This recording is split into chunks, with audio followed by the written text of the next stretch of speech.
Hello, good evening. It's another chit chat time, and I hope you're well. Okay, I've got my little post it note, and I'm going to just start ranting. So, you know, here we go. Okay, Lydia Thorpe, 50-year-old woman who is a member of the upper house here in Australia, a senator. So, Lydia Thorpe was in trouble because she went to a strip club in Melbourne and decided to start ranting and yelling at some of the guys waiting in line out front of the strip club. And she made it racist and started cussing them, and they cussed at her.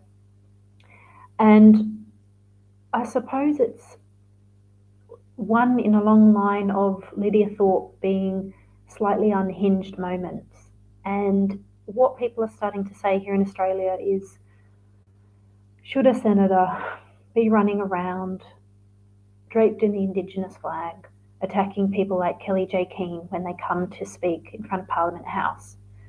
Or should Lydia Thorpe and senators like her go to strip clubs and just start screaming at people? Is that appropriate behaviour for a senator? I don't know. Is it?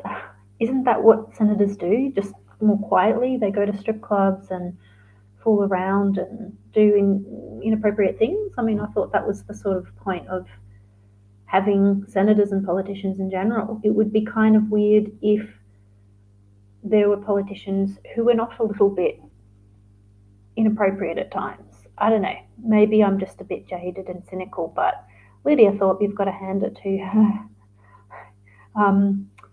Yeah, I don't know if she does it knowing that people are going to catch all of this on their phones, or whether she just does it and she just gets into a spiral loop and just starts regressing or having PTSD flashbacks or something. I don't know, but it's just kind of, you know what, it's actually disheartening to see an Indigenous senator who should be standing up for Indigenous rights and Indigenous Australians, particularly young Indigenous Australians, and instead she is just constantly caught losing her shit. Like, it's just bad PR.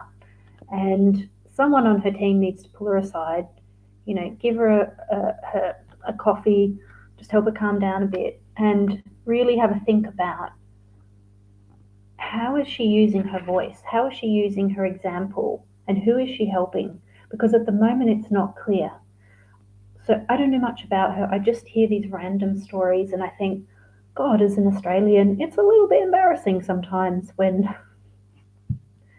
the world looks at us and sees people like Lydia just going completely bonkers and not being stately and keeping up the facade. Maybe that's me being hypocritical. I don't know. So anyway, she's celebrating her 50th birthday, went to a strip club, lost her shit, and then brought in the racist stuff. Because, of course, if you go to strip clubs, you're racist. That was sarcasm. It's what I would really love to see is a woman using her voice, particularly for young people.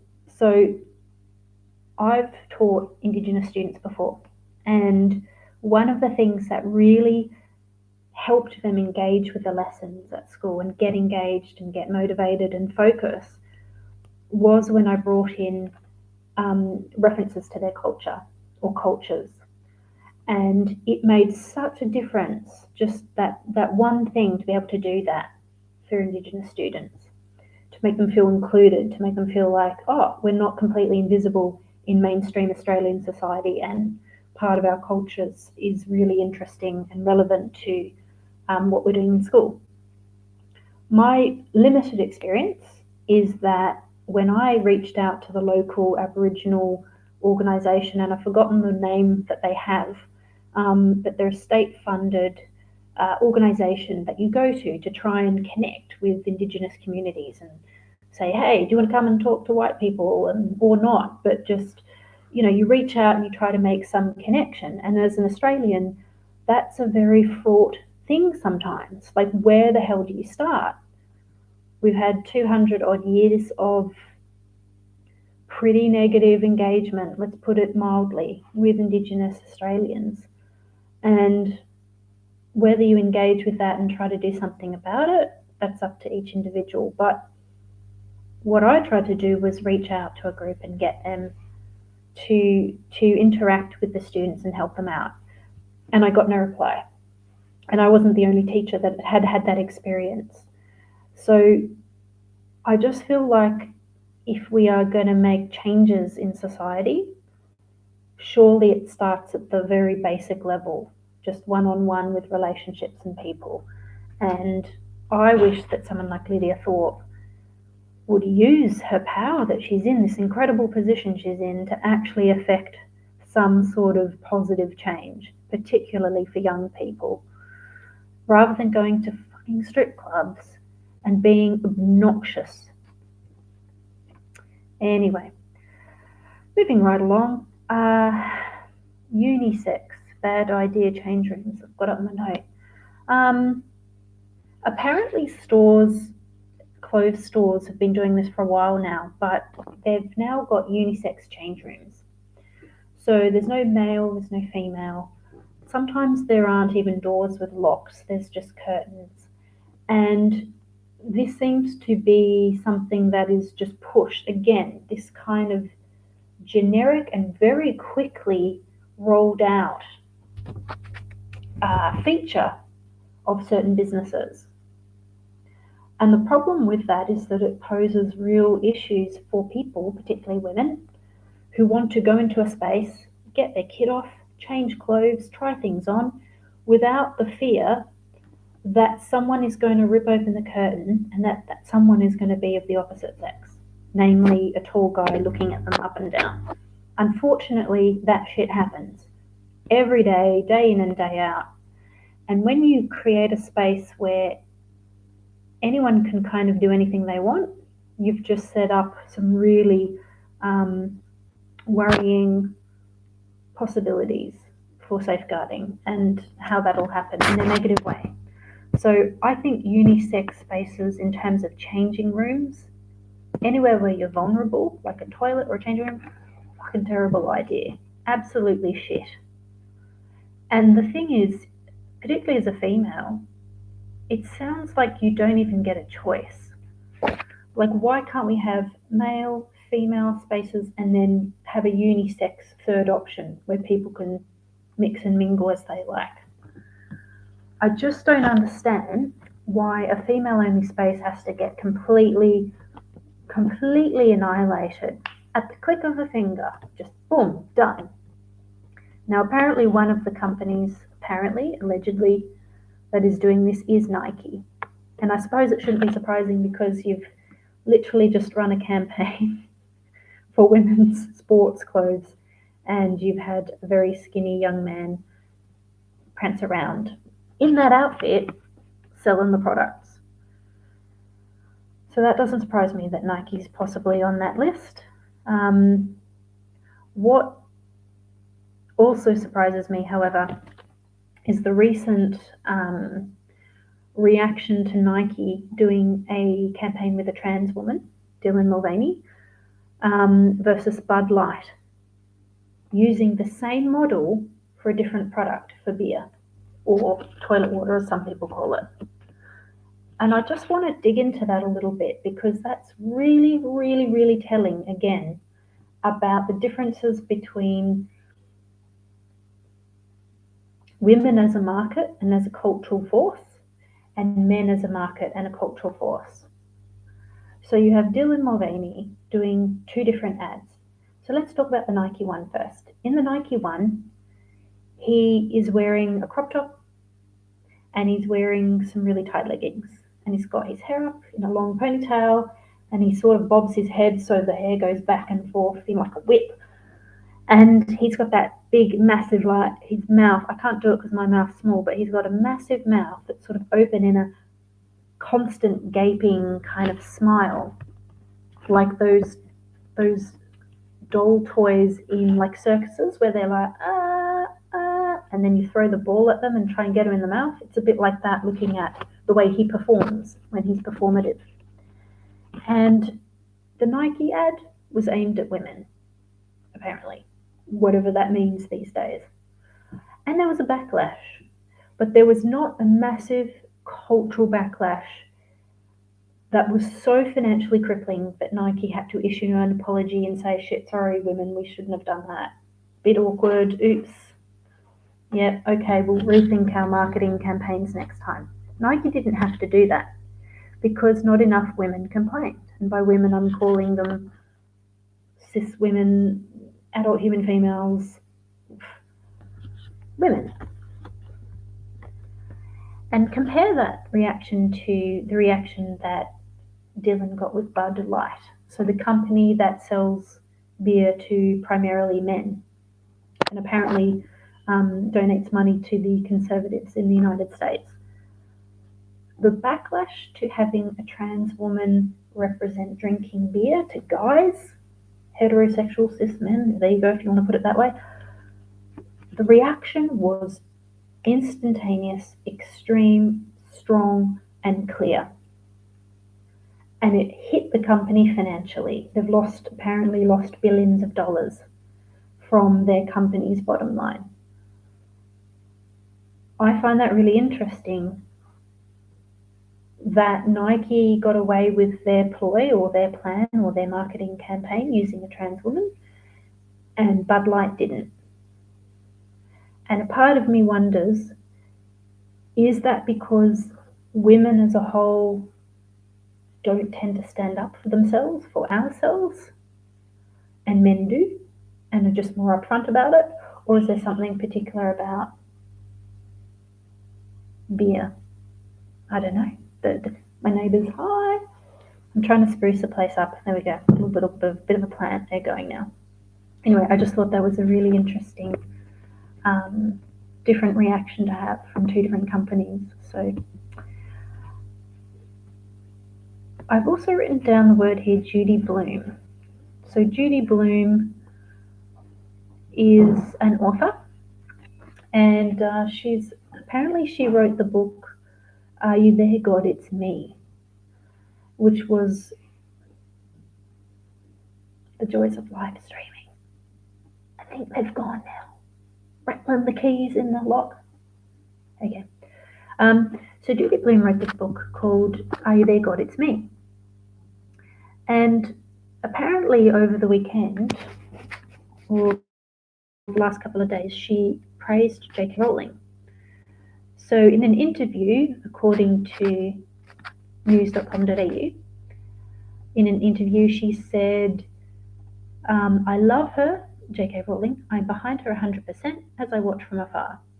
After the interview was published, and I'm quoting, Blume clarified on Twitter she was not supporting Rowling's transphobic comments in the quote, but rather how she'd handled trolls online. I wholly support the trans community, Blume tweeted.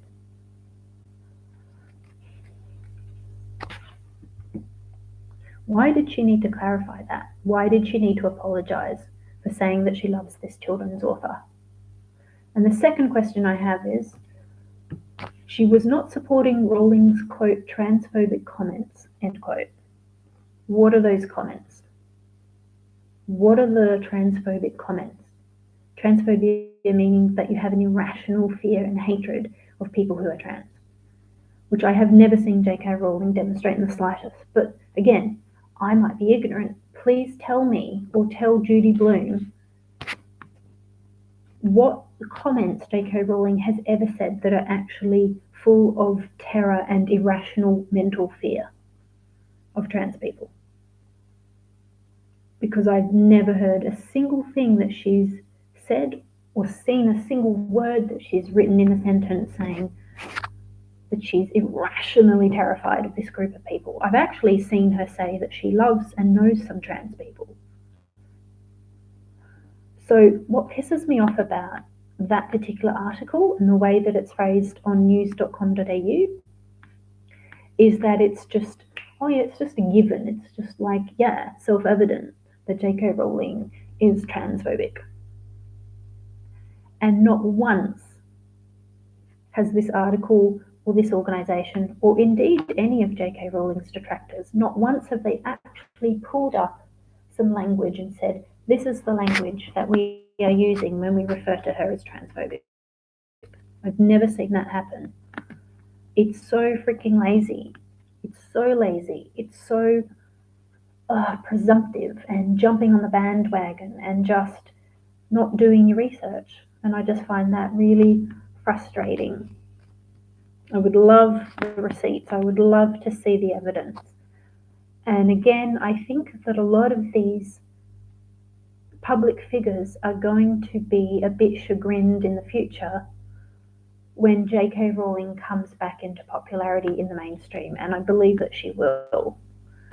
I think the fact that she just signed a 10-year TV production sprint with HBO, I think it was, or Max, the fact that they've signed her up, and when they were grilled about, why are you supporting a transphobe?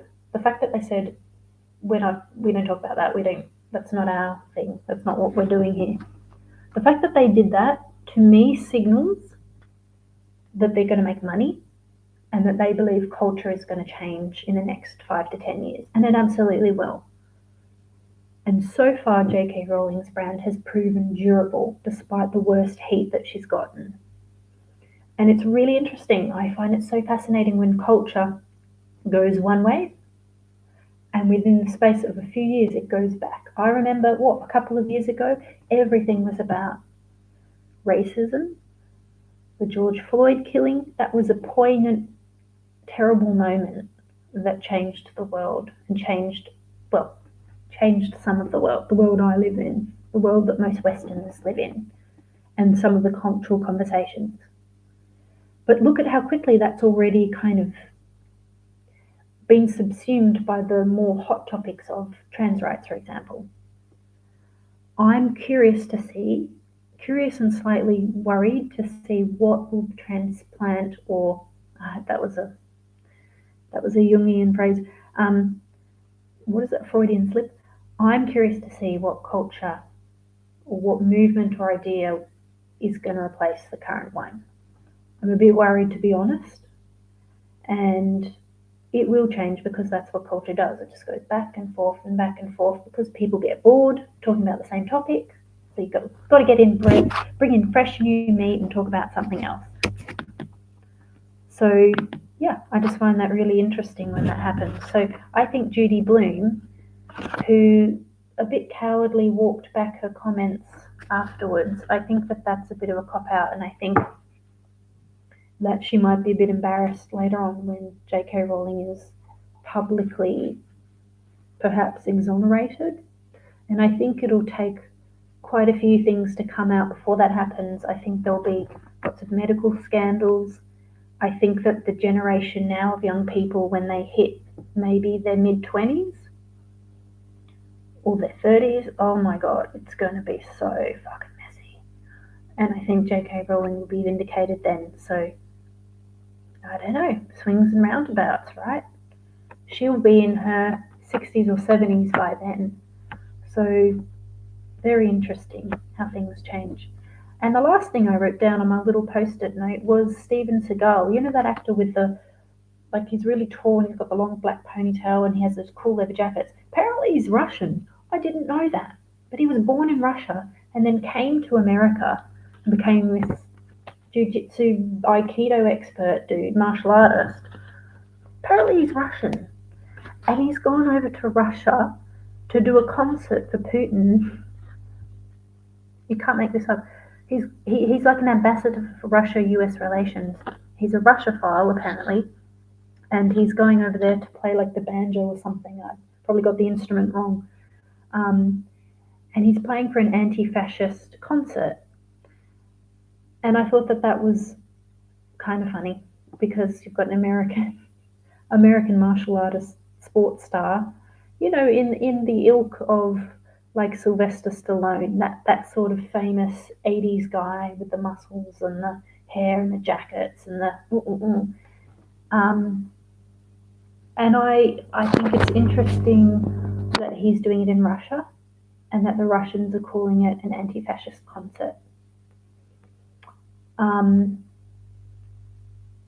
I think if anyone is allowed to hate fascists in the sense of, Nazism, it would be the Russians, considering what they lost and what they fought for and how hard they fought and what they suffered in World War II.